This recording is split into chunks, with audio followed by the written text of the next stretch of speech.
ओम नमो भगवते वासुदेवाय। पूर्व के अध्याय में हमने भगवान के अवतारों के बारे में चर्चा की थी। आज चतुर्थ अध्याय के रूप में हम महर्षि व्यास के असंतोष को लेकर चर्चा करेंगे। तो व्यास जी कहते हैं, उस दीर्घकालीन सत्र में सम्मिलित हुए मुनियों में विद्या वयोवृद्ध कुलपति ऋग्वेदी शौनक जी ने सूत जी की पूर्वोक्त बात सुनकर उनकी प्रशंसा की और कहा। शौनक जी कहने लगे कि हे सूत जी, आप वक्ताओं में श्रेष्ठ हैं तथा बड़े भाग्यशाली हैं। जो कथा भगवान श्री सुखदेव ने कही थी वही भगवान की पुण्यमयी कथा कृपा करके आप हमें सुनाइए। वह कथा किस युग में, किस स्थान पर और किस कारण से हुई थी? हे मुनीश्वर, आप बतलाइए कि मुनीश्वर श्री कृष्ण द्वैपायन ने किस प्रेरणा से इस परमहंसों की संहिता का निर्माण किया था। उनके पुत्र सुखदेव जी बड़े योगी, समदर्शी, भेदभाव रहित, संसार निद्रा से जगे हुए एवं निरंतर एकमात्र परमात्मा में ही स्थिर रहते हैं। वे छिपे रहने के कारण मूढ़ से प्रतीत होते हैं। व्यास जी जब संन्यास के लिए वन की ओर जाते हुए अपने पुत्र का पीछा कर रहे थे, उस समय जल में स्नान करने वाली स्त्रियों ने नग्न सुखदेव जी को देखकर तो वस्त्र धारण ही नहीं किया, परंतु वस्त्र पहने हुए व्यास जी को देखकर लज्जा से कपड़े पहन लिए थे। इस आश्चर्य को देखकर व्यास जी ने उन स्त्रियों से इसका कारण पूछा। तब उन्होंने उत्तर दिया था कि आपकी दृष्टि में तो अभी भी स्त्री पुरुष का भेद है, परंतु आपके पुत्र की शुद्ध दृष्टि में यह भेद नहीं है।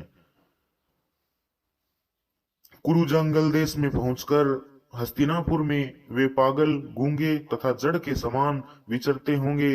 नगरवासियों ने उन्हें कैसे पहचाना? पांडव नंदन राजर्षि परीक्षित इन मौनी सुखदेव जी के साथ संवाद कैसे किया होगा, जिसने यह भागवत संहिता कही। महाभाग श्री सुखदेव जी तो गृहस्थों के घरों को तीर्थ स्वरूप बना देने के लिए उतनी ही देर उनके दरवाजे पर रहते हैं जितनी देर में एक गाय दुही जाती है। हे सूत जी, हमने सुना है कि अभिमन्यु नंदन परीक्षित भगवान के बड़े प्रेमी भक्त थे।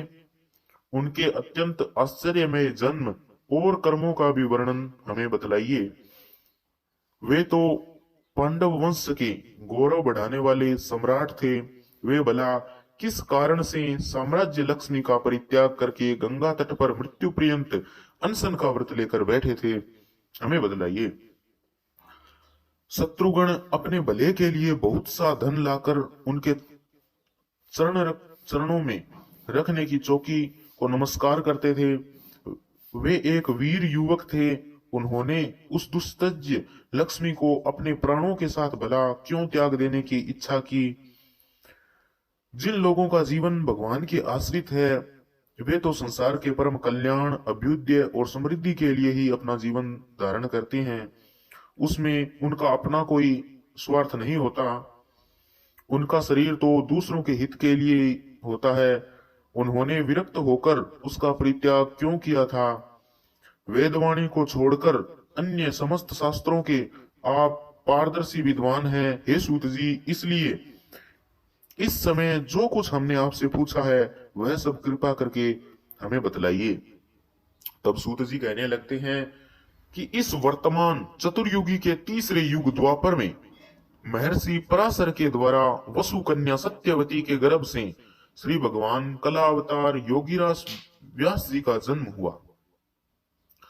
यानी योगीराज व्यास जी श्री भगवान के ही कलावतार थे। एक दिन वे सूर्य उदय के समय सरस्वती के पवित्र जल में स्नान आदि करके एकांत पवित्र स्थान पर बैठे हुए थे। महर्षि भूत और भविष्य को जानते थे। उनकी दृष्टि अचूक थी। उन्होंने देखा कि जिसको लोग जान नहीं पाते, ऐसे समय के फेर से प्रत्येक युग में धर्म संकरता और उसके प्रभाव से भौतिक वस्तुओं की भी शक्ति का ह्रास होता है रहता है।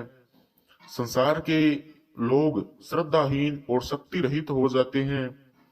उनकी बुद्धि कर्तव्य का ठीक ठीक निर्णय कभी नहीं कर पाती और आयु भी बहुत कम हो जाती है। लोगों की इस भाग्यहीनता को देखकर उन मुनीश्वर ने अपनी दिव्य दृष्टि से समस्त वर्णों और आश्रमों को का हित किस प्रकार किया जाए, इस बात पर विचार करने लगे। उन्होंने सोचा कि वेदोक्त चातुर्होत्र अर्थात चातुर्होत्र होता, अर्धव्यु, उद्गाता और ब्रह्मा, ये चार होते हैं। इन्हें ही चातुर्होत्र कहा गया है। इनके द्वारा संपादित होने वाले अग्नि मोष्टादि यज्ञों को चातुर्होत्र कहते हैं। कर्म लोगों का हृदय शुद्ध करने वाला है। कौन सा कर्म? वेदोक्त चातुर्होत्र कर्म लोगों का हृदय शुद्ध करता है।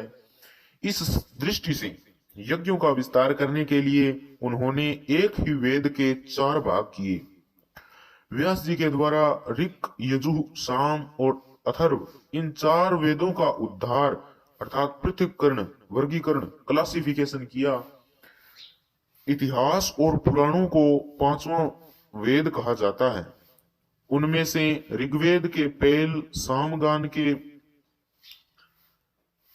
विद्वान जेमिनी और यजुर्वेद के एकमात्र स्नातक वे संपायन हुए। अथर्ववेद में प्रवीण हुए थे दरुणनंदन सुमंतु मुनि।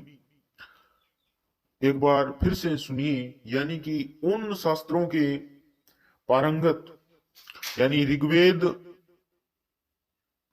के जानकार थे पैल, साम के जेमिनी और यजुर्वेद के वैशंपायन, अथर्ववेद में प्रवीण हुए थे सुमंतु मुनि। इतिहास और पुराणों के स्नातक स्वयं मेरे पिता यानी सूत जी के पिता रोमहर्षण थे। इन पूर्वोक्त ऋषियों ने अपनी अपनी शाखा को और भी अनेक भागों में विभक्त कर दिया।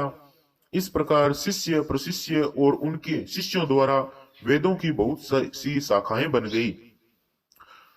कम समझ वाले पुरुषों पर कृपा करके भगवान वेद व्यास ने इसलिए ऐसा विभाग कर दिया कि जिन लोगों को स्मरण शक्ति नहीं है या कम है, वे भी वेदों को धारण कर सके। अधर्मी, नीच, पतित द्विजाति, ये सब लोग भी वेद श्रवण के अधिकारी नहीं हैं। इसलिए वे कल्याणकारी शास्त्रोक्त कर्मों के आचरण में भूल कर बैठते हैं। अब इसके द्वारा उनका भी कल्याण हो जाए, यह सोचकर महामुनि व्यास जी ने बड़ी कृपा करके महाभारत इतिहास की रचना की। हे शौनकादि ऋषियों, यद्यपि व्यास जी इस प्रकार अपनी पूरी शक्ति से सदा सर्वदा प्राणियों के कल्याण में ही लगे रहे, तथापि उनके हृदय को संतोष नहीं हुआ। उनका मन कुछ खिन्न सा हो गया।